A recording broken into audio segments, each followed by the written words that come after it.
Old School RuneScape has 15 non-combat skills, and one boss made training most of them worthless. This boss was so overpowered, it's been nerfed 7 times since its creation, and that's not even counting nerfs to the items it drops. This is the story of the solo snake boss, Zulrah. So, in 2014, the game was now about a year and a half into development. It was clear it had a future, and the team felt it was time to step out of the shadow of its big brother. New locations and activities were being introduced that weren't just reskins of already existing content or backports from RS3. They were cool and a welcome addition, but nothing really provided a challenge. At the time, Old School was a pretty passive game, if that makes sense. The hardest content anyone had access to was God War's dungeon, and after your first trip, you figured out pretty quickly that it didn't take much brain power to complete, especially with those respawn timers, jeesh. The bulk of the game was skilling related content, all of which, again, didn't take much focus, or ironically, skill.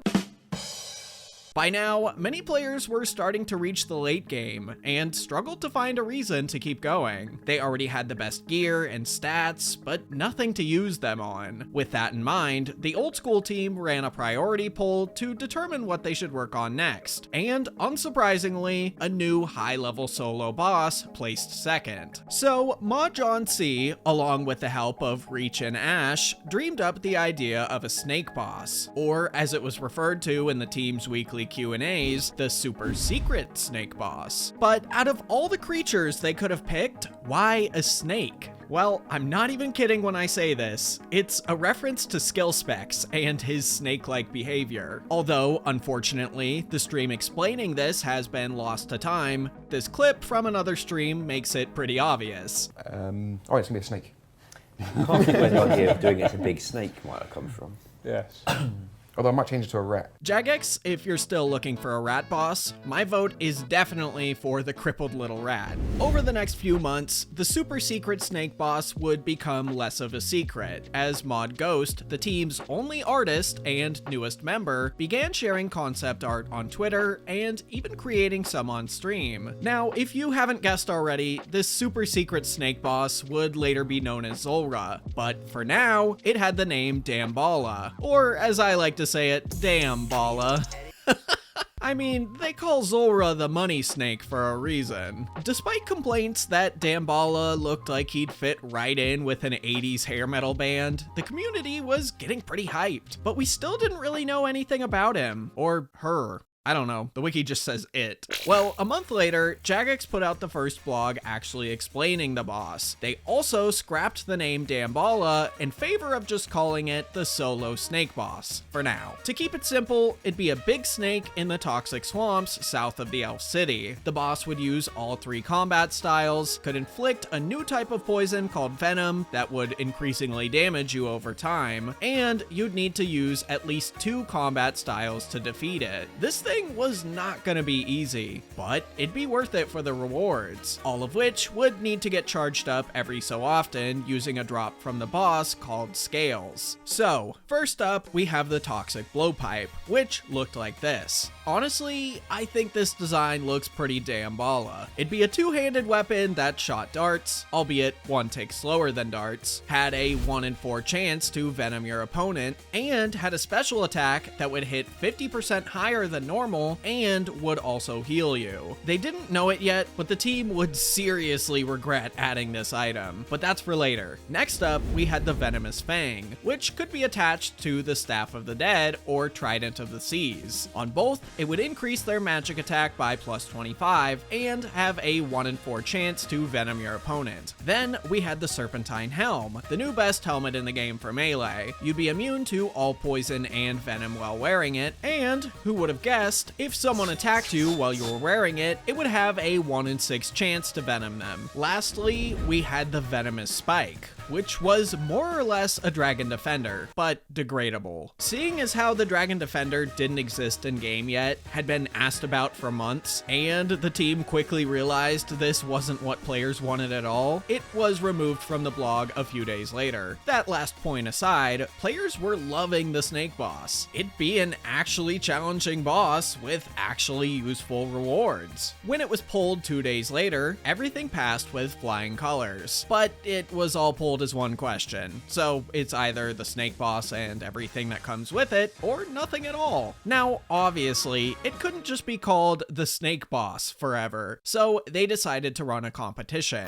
Send in what you think is the best name to this email, and we'll pull our favorite 6, and even give you your own NPC in-game. So 1,000+ submissions later, they pull all 6, and, well, most of them just kinda suck. Personally, I think they should have named it something cool, like Gonthorian or Greg. Well, out of the 6, as you already know, Zulrah was the winner. That's why we have this guy, Broken Hands, the name's creator, on the island where you can spectate other players doing Zulrah. There's almost no reason to visit this island though, and you can't get here without using fairy rings. So unlike other player-inspired NPCs like Big Red Japan and Runite Miner, Broken Hands sort of gets forgotten about. But it also seems like he's forgotten to log into RuneScape for a while. Fast forwarding a bit, it's January 5th, 2015, 3 days before Zulrah is set to go live. The team puts out a short trailer, showing off the surrounding area, Zulrah's arena, and a bit of the boss itself. Funnily enough, they put the player in the trailer in all melee gear with a Zamorakian spear. So, of course, people were like, oh my god, you gotta use melee on the boss, I gotta go buy all the best melee gear. Little did they know, you can't hit Zulrah with melee at all. Meanwhile, Mod Ghost begins posting teaser images for its rare drops. Before I show them to you, let's just say Ghost had a very busy next 3 days. First up, this is what the Serpentine helm looked like. Yeah, that's right. Every player in RuneScape who wanted the best gear in the game would now be rocking this head crab looking thing. Because it looked so out of place compared to pretty much every other piece of armor in the game, Ghost reworked it to instead look like this. A bit better, but this. I don't like this. I'm gonna put my nutsack on your drum set! Most other players didn't like it either, and Ghost then made the version we have today. As for the blowpipe, I've already shown you the first version, which honestly I like a lot. It's literally meant to look like one of Zulrah's fangs, but it seems others disagreed as it was reworked to instead look like this. Cool, but a bit odd looking. So Ghost reworked it to the version we have today. Before I move on, I gotta give some real props to Ghost though. Regardless of what someone said to him, good or bad, he always responded really politely. And let's be real here, some of you are assholes. Okay, jokes aside, day of release arrives and we get some final numbers on what Zulrah's rewards were actually going to be like. The blowpipe had been buffed to be as fast as darts, meaning it was now tied for fastest weapon in the game. The Serpentine helm had been slightly nerfed to be less useful when using magic and ranged. Other than that, everything remained the same, but players were still unsure of what they were going to go up against. Virtually every boss mechanic was kept under wraps. Sorry, those of you who bought melee gear. So what they got was a bit of a letdown. Zulrah was actually much easier than anticipated. So Zulrah has 3 forms: green, blue, and orange, each of which is weak to different attack styles. Every few hits, it would duck underwater, come out on a different side of the platform, and change colors so you'd have to change gear to defeat it. Well, it turns out something went wrong in the balancing process. You could feasibly defeat Zulrah using range the whole time. No style switching like the blog originally said. Now, Zulrah doesn't switch forms at random. It has a set pattern that it follows. So the more you fought it, the more you'd memorize the rotations. Well, it turns out Zulrah only had 2 rotations, so you'd realistically learn both pretty quickly. But let's say you're new to PvM and are struggling to learn still. Well, if you died, there was no consequences. The priestess on the docks outside of Zulrah's arena would hold your stuff for you and return it to you for free. Now, on its own, this might not be so bad. The new boss was a bit of a letdown, so what? Well, Zulrah also just so happened to be the new best moneymaker in the game, and it wasn't just because the boss was brand new. Zulrah's drops are still incredibly desirable, even today. Its drop table was ridiculously strong, but in all the wrong ways. Even if you took every single unique item off of Zulrah's drop table, it was still the best moneymaker in the game. Zulrah accomplished this by dropping a ridiculous amount of raw resources. Items you would typically only get from skilling, or in very small quantities from other bosses.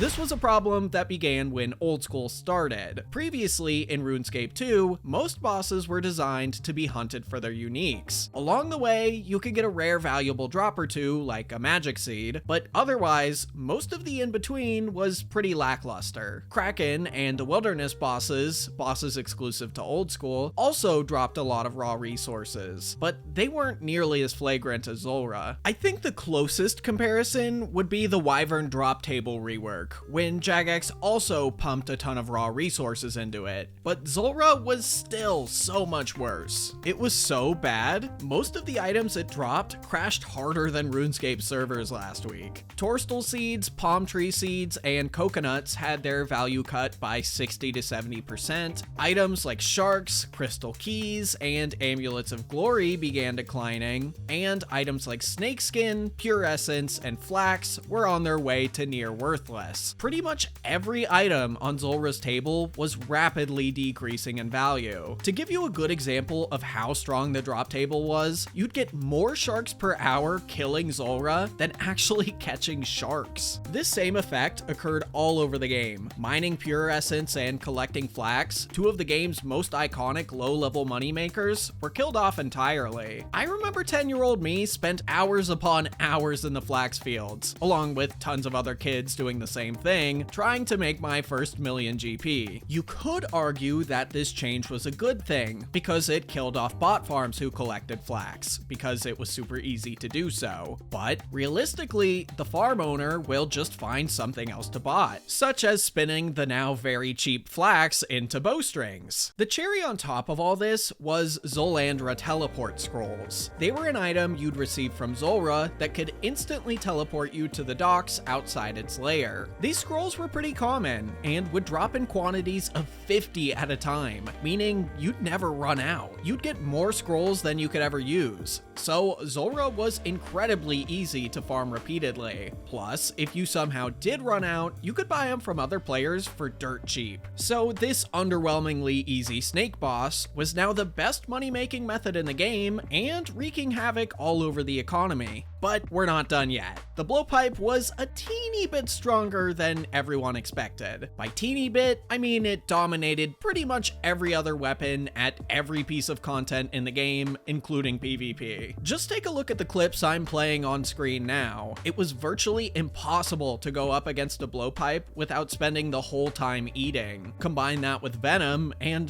there's no escaping. To top this all off, RuneScape players were doing what they do best: rioting in the streets of Falador, but not really for the reasons I just listed. You see, at the time, Old School had a group of players that I'll refer to as purists. These were people that were firmly against the game changing in any way. They believed that the game needed to stay exactly the same, forever, to preserve the pureness of Old School. Any update was seen almost like an attack on the game they loved. So, you saw players shouting things like, "07 is dead, Jagex, the end is near," and actually even one nice guy was offering free rim jobs. What a good guy. Of course, there was some valid criticism in the crowd, mainly the points I've been going over the past few minutes. So it was obvious Jagex needed to make some changes. First up, the blowpipe was made one tick slower in PvP, which pretty much instantly fixed that issue. PvM nerfs wouldn't come till much later, some might say a little too late. So next should be the drop table, right? Well, no. This is what the original Zulrah pet and its snakelings looked like. If you got lucky and got the pet, rather than getting a mini Zulrah, you'd get this slithery little noodle, which, honestly, I kinda prefer to today's pet. Jagex disagreed, so a week after launch, they were changed to the version we have today. Jagex didn't make any changes to the loot table until another week later, but when they did, it wasn't really much. A few items were replaced, like sharks with manta rays, some were reduced, like coconuts, some had their rarity increased, and the Zulrah teleport scroll was reduced from 50 to 20. Even with these changes, the boss was still the best moneymaker in the game, and by the way, you'd still never run out of Zulrah teleport scrolls. However, despite being extremely rewarding, the team made it a bit harder to earn those rewards. Zulrah's green form was given an increased range defense and decreased magic defense, making it so you had to swap to mage to realistically do damage on that phase. Plus, since Zulrah only had 2 rotations, the team added more. This instantly made Zulrah so much harder. Learning the rotations was half the battle, and could now take hundreds of kills instead of dozens. Zulrah was considered good enough, and the team moved on to newer projects. But the same drop table philosophy unfortunately followed and dominated. Massive amounts of noted raw resources on boss tables. What this has done is, over time, make skilling less and less worthwhile. Just looking at the wiki's money-making guide list, PvM outnumbers skilling significantly. Again, you could say, good, that means there's less bots out there getting easy resources. Well, unfortunately, bot makers just adapted. For a while there, it seemed like Zulrah bots outnumbered real players fighting the boss. So, in my eyes, this boss drop table design philosophy has turned players away from skilling as a means of making money, whereas in the past, it lived side by side with bossing. For example, bosses like Bandos. You're there chasing unique drops, and what you get in between isn't great, but it's enough to pay for your supplies. Once you get the big ticket item, it all pays off. It may not be as consistent money as Zulrah is, but it's both profitable and fun without devaluing the rest of the game. This was something the Old School team forgot. Even after they considered Zulrah and its drops good enough back in early 2015, these are all the nerfs from the years that followed. Yeah, it's a huge list, but the changes would never fix the skilling-related money-making methods it had already killed off, and the boss design philosophy that was devaluing more every time a new boss released. But this story doesn't have the sad ending you might expect. In recent times, Jagex has actually rediscovered balancing bosses drops like they used to back in the day. Bosses like the Nightmare and Nex are only chased for their uniques. What you get in between might keep you going for another few kills, pay for your supplies, or just be junk. Although Nightmare could maybe use a little less junk. I think this is much healthier for the game long term, and gives players a reason to train skills other than just doing it to watch the number go up.